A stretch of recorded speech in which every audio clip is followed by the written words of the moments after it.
एक तरफ 4 साल से 6,500 करोड़ रुपए से भी ज्यादा का बजट अहमदाबाद म्युनिसिपल कॉर्पोरेशन ये दावा कर रहा है कि हमने ड्रेनेज प्रोजेक्ट और ड्रेनेज के लिए रखा गया है।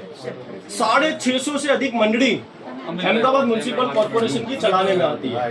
सुपर सकर मशीन हो, जेटिंग मशीन हो, सीसीटीवी कैमरे से गटर साफ सफाई के यदि आंकड़े निकाले जाए तो मैं मानता हूं कि किसी महानगर पालिका का वो बजट बन सकता है। और ऐसा वार्ड जो कि भरपूर टैक्स आपको भरता हो, यदि टैक्स ना भरा जाता हो तो आप ढोल बजाते हो, उनकी प्रॉपर्टी सील कर देते हो, उनके घर के बाहर जाके नल और गटर के कनेक्शन सील कर देते हो। ऐसे निकोल वार्ड की मैं बात करूं कि पिछले 15 दिन से गटर का पूरा साम्राज्य अहमदाबाद म्युनिसिपल कॉर्पोरेशन द्वारा बनाया गया है। एक ऐसा रास्ता जहां पर बरसात में पानी भरना चाहिए, लेकिन बिन बरसात गटर का पानी भरना ये सिर्फ और सिर्फ अहमदाबाद म्युनिसिपल कॉर्पोरेशन ही कर सकता है।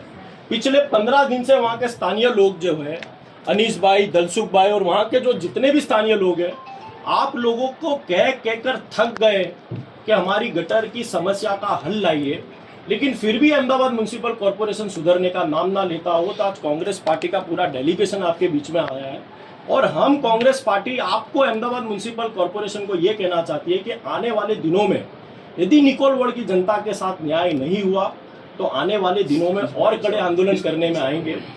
आज तो हम रिवर फ्रंट ऑफिस पे ही आने वाले थे, आपकी रिव्यू कमेटी में ही हल्ला बोलने वाले थे।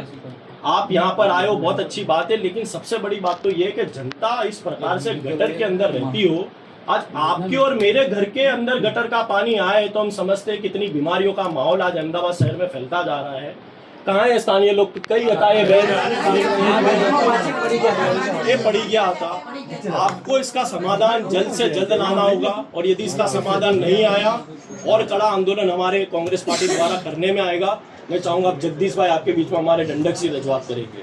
साहब, આજે આપણે હમણાં રજૂઆત કરી, કરોડો રૂપિયા આપણે સુપર સક્કર મશીન, જેટિંગ મશીન અને મંડળીઓ પાછળ કરીએ શા માટે? કે પ્રજાના ગટરના ગંદા પાણીની સમસ્યાનો સામનો કરવો ના પડે।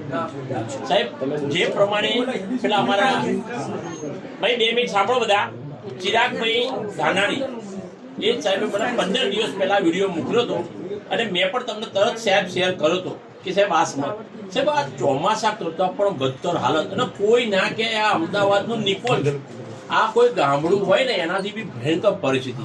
આપણી પાસે આટલો બધો મેન પાવર છે, આટલી બધી મશીનરી છે, છતાં પ્રજા આટલી હેરાન થાય। આ વૃદ્ધ સિનિયર પડી ગયા, એટલે આ કોની બેદરકારીથી આ નિર્દોષ પ્રજાને સાહેબ ભોગ લેવામાં આવી રહ્યો છે। આજે આપણે તમે વિચાર કરો, કોઈની દુકાન પાસે એક સામાન્ય કચરું હોય તો એને 2000 રૂપિયાનો દંડ ફટકારી દઈએ, 2 દિવસ ટેક્સ લેટ ભરો તો આપણે એની પર પેનલ્ટી ચડાવીએ।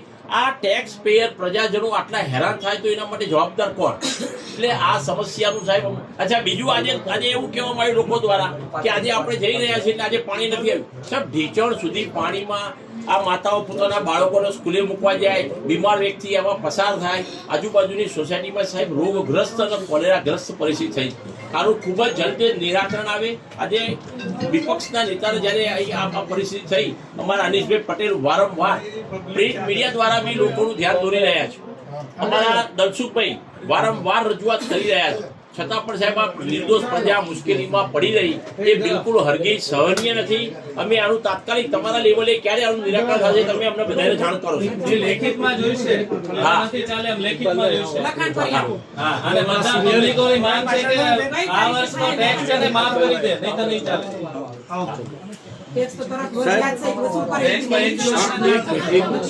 આપના નેજા હેઠળ પૂર્વ ઝોનનો એન્જિનિયરિંગ વિભાગ આખો તંત્ર બિલકુલ નિષ્ફળ છે। આજે જે કન્ડિશનથી લોકો ત્યાં હાડમારી વેઠવી રહ્યા છે, છેલ્લા 10 દિવસમાં આપણે જોડે એ જોગ્રાફિકલ સ્થિતિ નથી કે ડ્રેનેજની લાઈન ક્યાંથી જાય છે, પાણીની લાઈન ક્યાંથી જાય છે।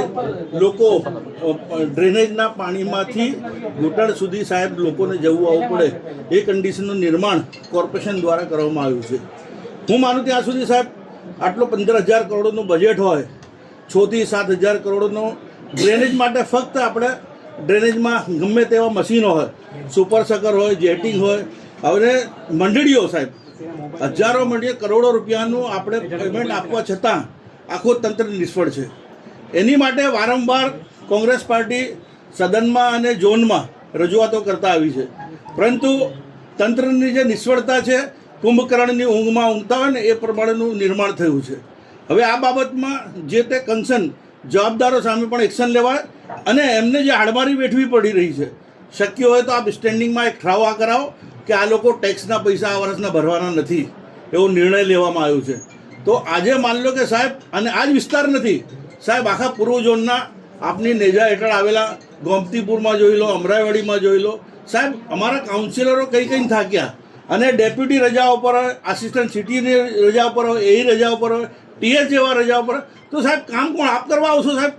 આ તંત્રની અંદર એક સિસ્ટમ હોવી જોઈએ કે ભાઈ આજે માન લો કે એક અધિકારી રજા રાખી હોય તો અવેરનેસમાં બીજો અધિકારી ત્યાં હાજર હોય, પણ ત્રણ અધિકારીઓ ઝોનના વોર્ડના તમામ રજાઓ પર હોય તો સાહેબ કામ કરવામાં ખૂબ જ તકલીફ પડી રહી છે. ગોમતીપુરમાં જ બી આ જ કન્ડિશન છે, અમરાઈવાડીમાં પણ આ જ કન્ડિશન છે અને નિકોલની પ્રજા તો ત્રામાઈ પોકારી સાહેબ. આજે અમારા નેતા અને કોંગ્રેસમાં પક્ષના તમામ કાઉન્સિલરો આ ગંભીરતા અને કુંભકર્ણની ઊંઘને જગાડવા આવ્યા છે સાહેબ. આવનારા 4 દિવસ 6 દિવસ 8 દિવસની અંદર આનું નિરાકરણ નહીં થાય તો આવનારા બોર્ડની અંદર આના ઇફેક્ટ થશે અને ખૂબ ગંભીર પ્રકારની આપને સામનો કરવો પડશે સાહેબ. બેન સ્થાનિક લોક છે ત્યાંના, જો અમે દર્શન વિલામાં રહીએ છીએ, તમારી યારે અમારે કોઈ દુશ્મની નથી. તો અમે આટલા વર્ષથી અમે કહીએ છીએ કે તમે આ કરાવો પણ કોઈ ધ્યાન દેતું નથી. અમે ત્યાં બહુ થયું તો અમે ત્યારે ઓલાકાણે ગયા, ઓફિસે ગયા તો ત્યાં તાળા મારીને વયા ગયા પબ્લિક થી બી. તો અમે શું કાંઈ નવરાશી ભૂખ્યા તરસ્યા? અમે તે દિવસે 11 વાગ્યાના ભૂખ્યા તરસ્યા, 4 વાગે ખાવા પામ્યા. નાના અમારે છોકરા છે, મૂકીને આવીએ છીએ, છતાં કોઈ ધ્યાન નથી દેતું. ઝાડા ઉલટી થઈ જાય છે, પાણીમાં ભળી ગયું છે, એ પાણી પીવાના પાણીમાં ભળી ગયું છે, હેરાન થાય છે, તોય કોઈ ધ્યાન. આમાં એક વ્યક્તિ સાહેબ કમાતું હોય તો અમારે કઈ રીતે પૂરું કરવું? કઈ દવાના પૈસા તો કયા કોઈ આપી જવા નથી, સરકાર નથી આપી જવા. અને વ્યાજ, ટેક્સ તો વ્યાજ સહિત વસૂલ કરે છે. એક દી અમારે મોડું થયું હોય તો કેમ વ્યાજ સહિત વસૂલ કરો છો? અને જો તમારાથી ન થાય તો અમને 18 વર્ષનો ટેક્સ પાછો આપો વ્યાજ સહિત તમે. કેમ કે અમે હેરાન થઈ છીએ, કીધું ને અમારા છોકરાને મૂકીને હેરાન થઈ છીએ, ગટરના પાણીમાં ભળી ગયું. અને નેતા આવવાનો હોય તો રાતોરાત થઈ જાય છે રોડ. આવું કેમ? એમાં પબ્લિક નથી રહેતું? આ કઈ કોઈ ઓલું જ નથી, બધાનો ટેક્સ પાછો આપો.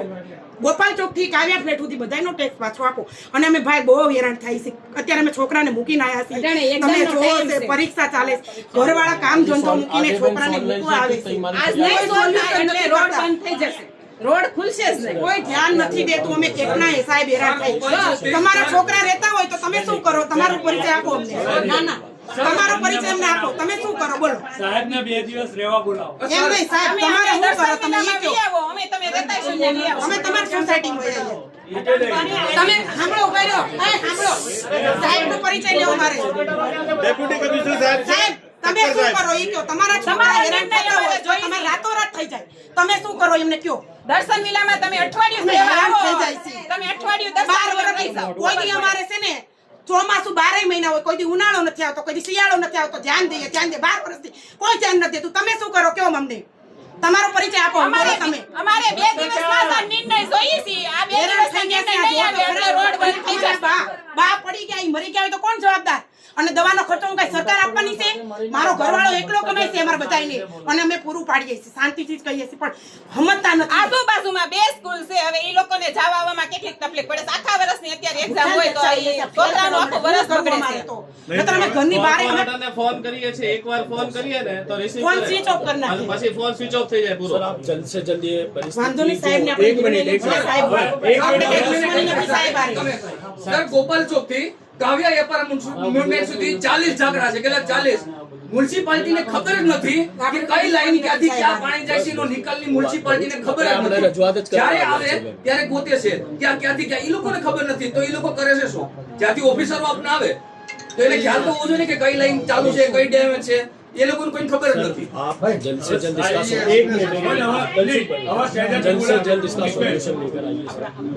हमें आप लोगों से कोई दुश्मनी नहीं है, आप पब्लिक की भी आपसे कोई दुश्मनी नहीं है। एक प्यार भरे भाव से आपको बोलना है। हम लोग कोई वो परिस्थिति का निर्माण नहीं चाहते। हमारी सरकार से दुश्मनी हो सकती है, आप अधिकारी हो, लेकिन हमारी आपसे विनती है कि जल्द से जल्द ये परिस्थिति का सॉल्यूशन आपसे लेकर आइए। ये आपसे उम्मीद भी है और पूरी कांग्रेस पार्टी और वहाँ के स्थानीय लोग आपसे रिक्वेस्ट कर रहे हैं कि जल्द से जल्द इसका सॉल्यूशन आना चाहिए। और यदि नहीं आता सर तो और कड़ा आंदोलन के लिए आप तैयार रहिए, ये भी हम आपको कहना चाहते हैं। एक्चुअली जे ओढावમાં ઓરડાની જે જૂની ટ્રંક લાઈન જાય છે એ ટ્રંક લાઇન પર મેનહોલમાં એક બ્રેકડાઉન હતું, જે લગભગ છેલ્લા 6 દિવસમાં અમારા સ્ટાફ દ્વારા જહેમત કરીને કામગીરી પૂર્ણ કરવામાં આવી હતી. છેલ્લી લગભગ 4 રાત્રિથી સળંગ 24 કલાક કામગીરી કરી અમે કામગીરી પૂર્ણ કરી હતી. અને ગઈકાલે રાત્રે સંપૂર્ણ મેનહોલની કામગીરી અને લાઇન ચકાસણીની કામગીરી પૂર્ણ કરવામાં આવેલ હતી. આજરોજ અત્યારે ગોપાલ ચોકમાં હાલ કોઈ પ્રશ્ન ઉપસ્થિત થયેલ નથી. શા માટે ઊભી છે? જે આપણી ટ્રંક લાઇનમાં પાણી જાય છે તેના પર જ્યારે બ્રેકડાઉન કે આવી કોઈ પણ પરિસ્થિતિ આવે છે ત્યારે જે લો લાઇન એરિયા હોય ત્યાં ટેમ્પરરી પ્રશ્ન ઉપસ્થિત થાય છે. આ બધા પ્રશ્નો ઉપસ્થિત ના થાય તે માટે અમદાવાદ મહાનગર નિગમ દ્વારા ઇસ્ટર્ન ટ્રંક લાઇનની કામગીરી અત્યારે ચાલુ છે, જે આગામી 1.5 મહિનામાં પૂર્ણ થશે. હાલ આજે જે અમે કામગીરી કરી છે તે હવે અત્યારે પ્રશ્ન ઉપસ્થિત નહીં થાય. ઉપરાંત અમે ગોપાલ ચોકથી જીવનવાડી માટેની એક નવી લાઇનનું આયોજન કર્યું છે, જે ગઈકાલથી કામગીરી ચાલુ થયેલ છે, જે 1 માસમાં પૂર્ણ થઈ જશે. ઉપરાંત ઇસ્ટર્ન ટ્રંક લાઇન પર 1.5 માસમાં કાર્યરત થઈ જશે, જે સમગ્ર વિસ્તારને કાયમ માટે પરિસ્થિતિમાંથી મુક્તિ પામશે. અને હાલ પૂરતા જે આ લાઇન ઓપરેટિંગ ના થાય ત્યાં સુધી પણ અમે સંપૂર્ણ કાળજી રાખીશું કે આ પ્રકારનો પ્રશ્ન ઉપસ્થિત ન થાય.